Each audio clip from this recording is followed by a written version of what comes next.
Em abril, eu estive aqui nessa tribuna fazendo um alerta ao governo sobre a possibilidade de uma greve dos caminhoneiros. Naquela oportunidade, a gente tinha informação de que eles estavam se mobilizando devido às dificuldades já com óleo diesel, dificuldade com empréstimos, dificuldade com as questões de frete, e de forma que, em que pese ser de um partido de oposição, mas nós não somos oposição ao Brasil. E fizemos um elo, servimos de elo ali entre as lideranças dos caminhoneiros, juntamente com o senador Blairo Maggi, juntamente com o senador Moca, para que houvesse para que chegasse a um consenso entre a categoria e o governo.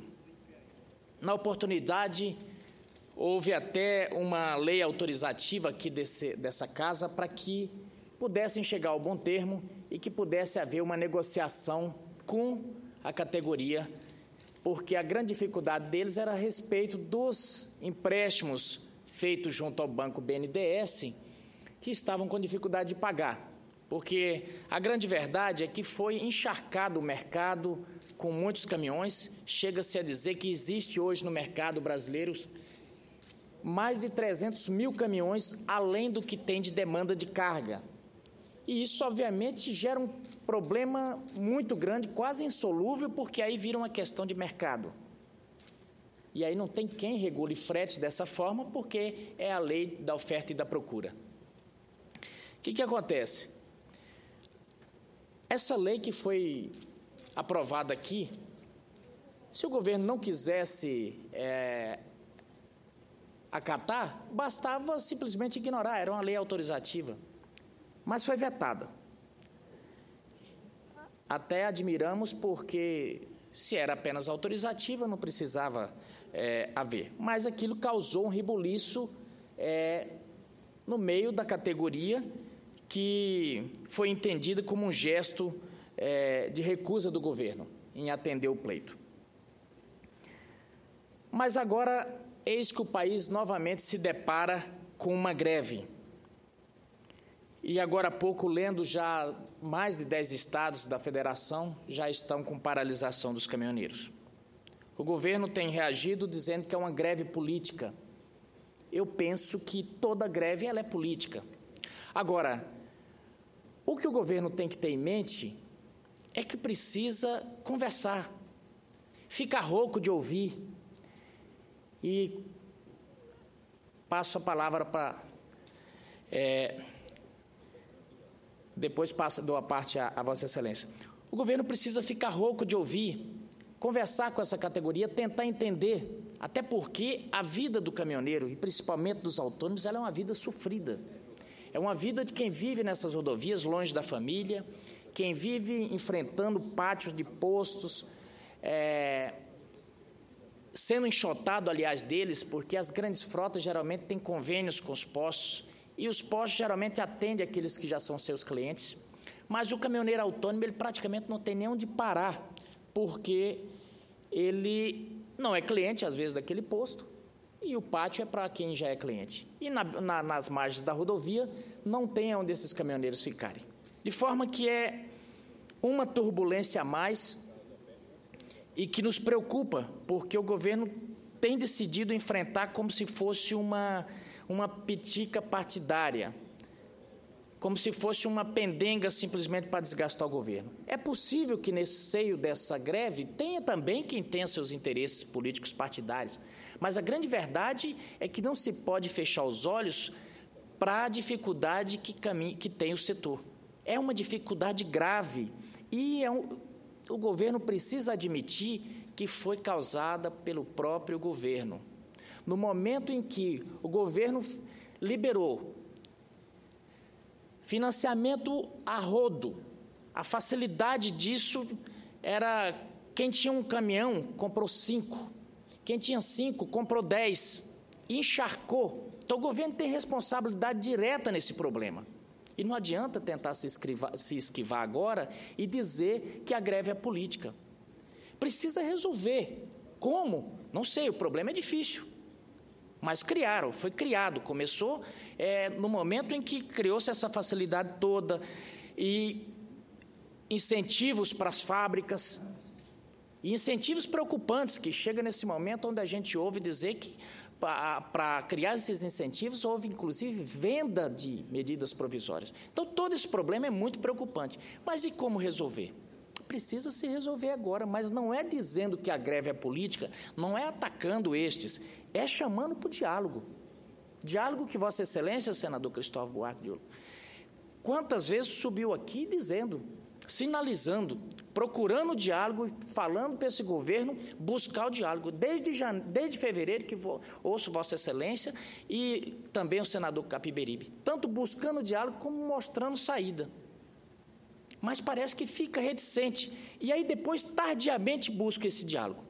Pode ver. Então, nesse momento, aí, com certa dificuldade, mas daqui a pouco, quando esse problema se recrudescer, o governo vai começar a sentar e aí realmente ver os problemas. Essa é a nossa preocupação. E tem mais um problema. Recentemente, nós tivemos a notícia de que a Petrobras teve de reajustar em 4% o valor do combustível nas refinarias. Só no meu estado de Mato Grosso, que é um grande exportador de grãos, esse reajuste implica um aumento de 30% no valor de frete rodoviário. Na atual conjuntura de crise, isso pode ter efeitos absolutamente desastrosos. A pressão oriunda dos custos crescentes provoca a erosão dos lucros, a corrosão dos salários e termina repassada ao consumidor, resultando naquela velha conhecida dos brasileiros, a inflação. E o povo percebe isso, senhoras e senhores senadores. O congelamento dos preços do diesel era uma das principais demandas da greve dos caminhoneiros, lá em fevereiro já. Acertadamente, o movimento percebeu como um combustível caro aviltava os rendimentos do caminhoneiro autônomo, um trabalhador que, como todo mundo, precisa sustentar sua família. Claro, todos conhecemos a difícil situação por que passa a Petrobras. A nossa empresa de petróleo encontra-se em pleno processo de recuperação dos achaques sistemáticos que tem sofrido e da má gestão. Talvez simplesmente não tenha condições de segurar o preço, como querem os caminhoneiros, seja do diesel, seja da gasolina, seja de qualquer outro combustível fóssil. O que nós precisamos, enfim, é de uma alternativa. É de um caminho. Aliás, hoje o país busca por um caminho. E, por sorte, senhor presidente, nós já temos essa alternativa. É a alternativa do biodiesel. O combustível que se produz a partir do óleo vegetal. Um combustível que é mais limpo, mais seguro e que, nas circunstâncias atuais, está ficando mais barato que os seus concorrentes. Eu falo sorte, mas não é bem sorte. Há anos que nós nos preparamos para isso aqui no Brasil. Como resultado do Programa Nacional de Produção e Uso de Biodiesel, desenvolvemos uma matriz produtiva consolidada de biodiesel. São 58 unidades aptas a fornecer 7,5 milhões de litros desse combustível por ano. Muito dessa infraestrutura atualmente está sem uso.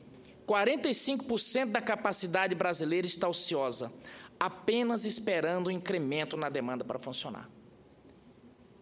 E eu estou colocando justamente esse tema porque às vezes diz que a oposição, os partidos independentes, vêm aqui só para criticar. Não. Neste momento estamos enfrentando uma crise, uma greve dos caminhoneiros, e eu sinto que o governo não tem uma alternativa e não sabe bem o que oferecer. Mas temos uma oportunidade, uma janela de ouro para baixar esse combustível. Vejam só como a solução para o problema está aí, nas nossas mãos. Precisamos pô-lo em prática, usar o recurso que nós já temos e com tanto esforço conquistamos. Senhoras e senhores senadores, há algum tempo introduziu-se no mercado brasileiro a composição mista do óleo diesel. Por força da Lei 13.033 de 2014, o óleo diesel fóssil comercializado nos postos do país passou a ter 7% de biodiesel. é o chamado B7. Foi uma medida importante, mas como vimos, nos níveis atuais, a composição híbrida não tem bastado para conter a alta recente nos custos, que tem levado o preço final do óleo diesel às alturas. Podemos e devemos expandi-la. Atualmente tramita o projeto de lei no Senado 613 de 2015, do senador Donizete Nogueira, que altera a quantidade obrigatória de biodiesel no óleo diesel comercializado no Brasil. Progressivamente, esse projeto aumenta a taxa de biodiesel para 10% do diesel vendido nos postos, que então passará a ser do tipo B10. Em cidades grandes com mais de 500 mil habitantes, o projeto estabelece como obrigatória a taxa de 20% de biodiesel no óleo diesel utilizado no transporte público. É o chamado B20, amplamente testado pela Petrobras em diversas cidades do país. Recentemente, apresentei ante a Comissão do Meio Ambiente, Defesa do Consumidor e Fiscalização e Controle uma emenda visando aprimorar esse dispositivo do projeto. A emenda estende o B20 metropolitano a todo o transporte, inclusive o de carga das cidades com mais de 200 mil habitantes. É um passo bastante lógico, já que muito do óleo diesel que se consome no Brasil abastece caminhões. Adotar o B20 também para esses veículos pode ajudar a reduzir o preço do frete, como eu disse anteriormente. Nobres colegas senadores, em tempo de crise, precisamos buscar maneiras de melhorar nossa competitividade, reduzir o chamado custo Brasil. Em regra, estas são medidas estruturantes de longo prazo, como aquelas que constam da Agenda Brasil, originada aqui no Senado Federal. Contudo, há também medidas mais simples, de alcance igualmente longo e de efeito já no curto prazo. A redefinição das misturas que compõem o óleo diesel disponível no mercado brasileiro é uma delas. Aumentar a concentração de um componente cada vez mais barato, produzido no país, tende a baratear o preço final do combustível. Isso tem efeito sobre toda a economia. Contém a inflação em uma conjuntura de tensão econômica e social. Reduz a nossa dependência de importações, um passo crucial nesse momento de alta súbita do dólar. Incentiva o desenvolvimento local por causa do incremento na demanda de um produto brasileiro. Sem falar ainda na melhora no quesito sustentabilidade, por causa da redução das emissões de carbono, apesar de esse não ter sido o principal assunto do meu pronunciamento hoje. E tudo isso empregando capacidade produtiva já existente que atualmente se encontra ociosa. Senhoras e senhores senadores, já foi dito que a palavra crise em chinês significa também oportunidade. Nesse caso, eu não concordo. Crise é crise. Oportunidade é oportunidade. É preciso saber diferenciar. A oportunidade dos biocombustíveis esteve sempre aí, independente da crise. Só que estamos olhando para o outro lado. Já é mais do que hora de que, com crise ou sem crise, aproveitarmos as oportunidades que os biocombustíveis nos oferecem, incorporando-os de vez à nossa estratégia de desenvolvimento. E talvez, senhor presidente, seja a hora de começarmos a pensar a Petrobras como uma empresa que é, como uma estatal que é, e não como uma vaca sagrada. Tudo que se fala em termos de modernizar a Petrobras é tido como se fosse um pecado original, como se fosse o defloramento dessa virgem impoluta. Mas eu vejo que precisamos começar a pensar e, de repente, será que não estamos perdendo grandes oportunidades quando colocamos produtos que talvez seriam concorrentes entre si e que, de repente, a empresa, ao controlar todos, passa a priorizar um em detrimento de outros? Nós temos o programa do álcool, senador Cristóvão, que foi conhecimento produzido aqui no Brasil. Temos o biodiesel, mas parece que a Petrobras deixa ali. Ao passo que nós estamos precisando, nesse momento, ansiando por modernizarmos essa matriz energética nossa. Então fica esse desafio, e eu passo de uma parte com muita honra a Vossa Excelência. Senador, eu acho muito positivo que o senhor esteja trazendo aqui, essa casa, um assunto da importância dessa greve dos caminhoneiros. Quem tem um pouco mais de idade se lembra, e está aqui quem estava lá presente no Chile, sabe da gravidade de uma greve de caminhoneiros. Foi uma dessas que teve provavelmente o mais importante papel na derrubada do governo constitucional de Allende. Nós não podemos tratar essa greve como se fosse mais uma greve. Dizer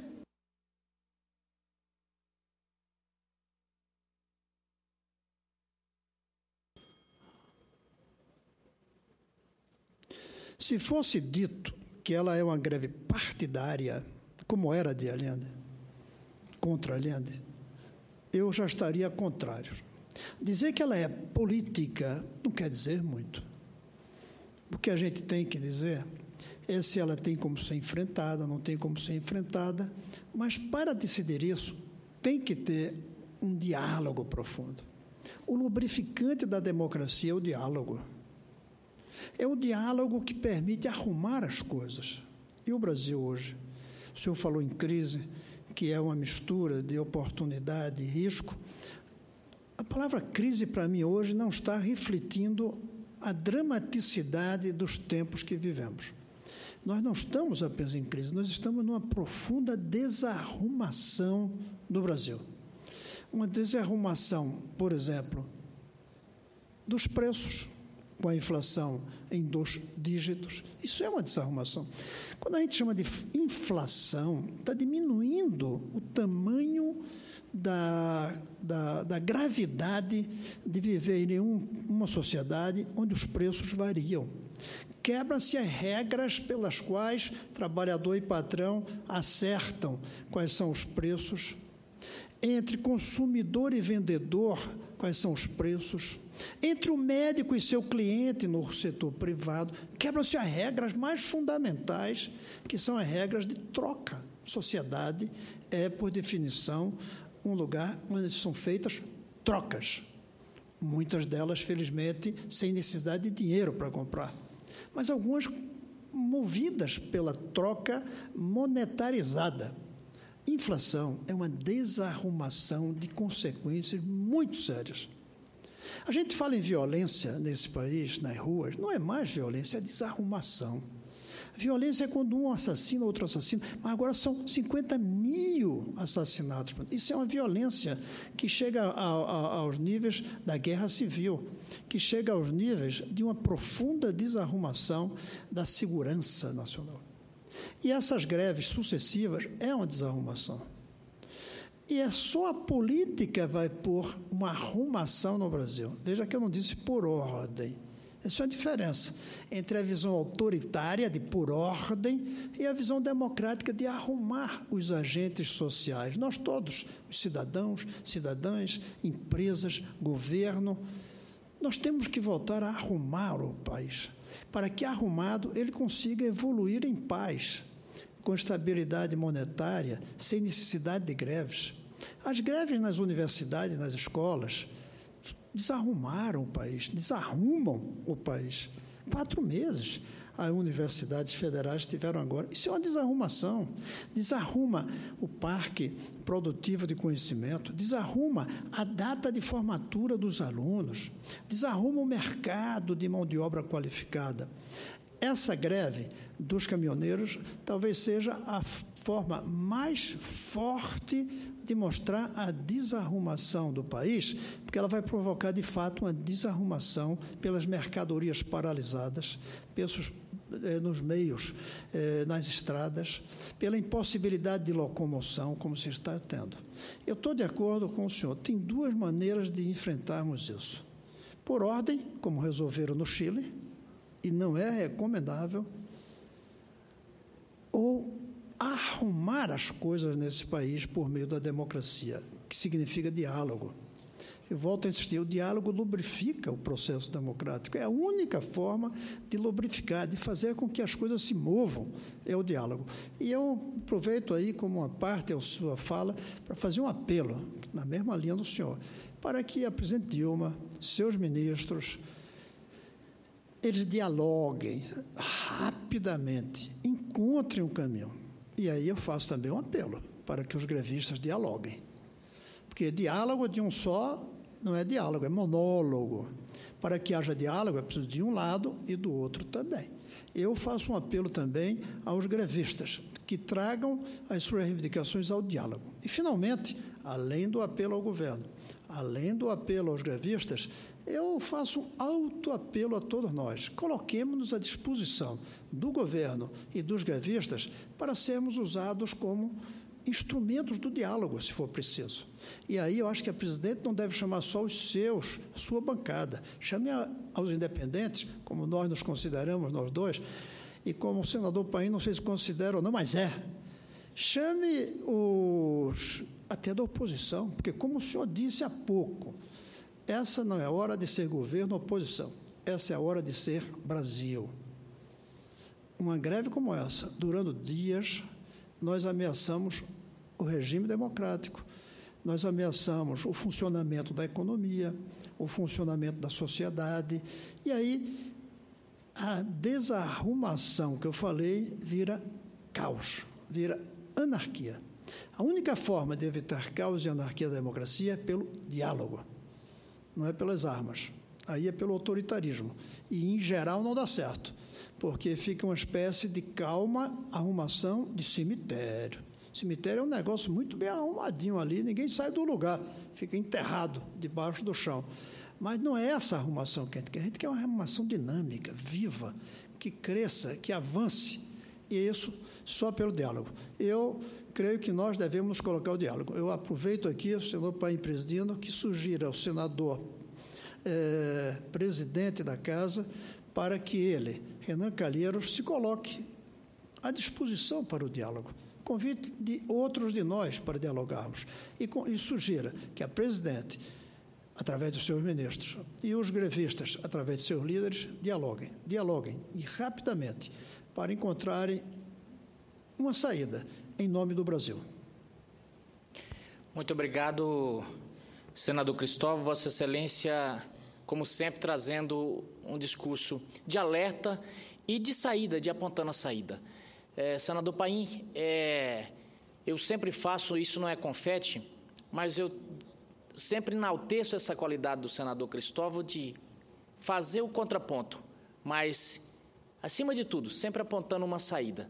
Isso, com certeza, o governo não pode reclamar. E se eu tivesse que dar um conselho, eu diria para o governo ouvir mais essa ilustre cabeça que o Senado tem aqui à disposição e que tem dado, inclusive, saídas que, se tivessem sido ouvidas lá no início do ano, talvez a situação tivesse diferente. Muito obrigado, senador Cristóvão. Obrigado, senador Paim, pela tolerância.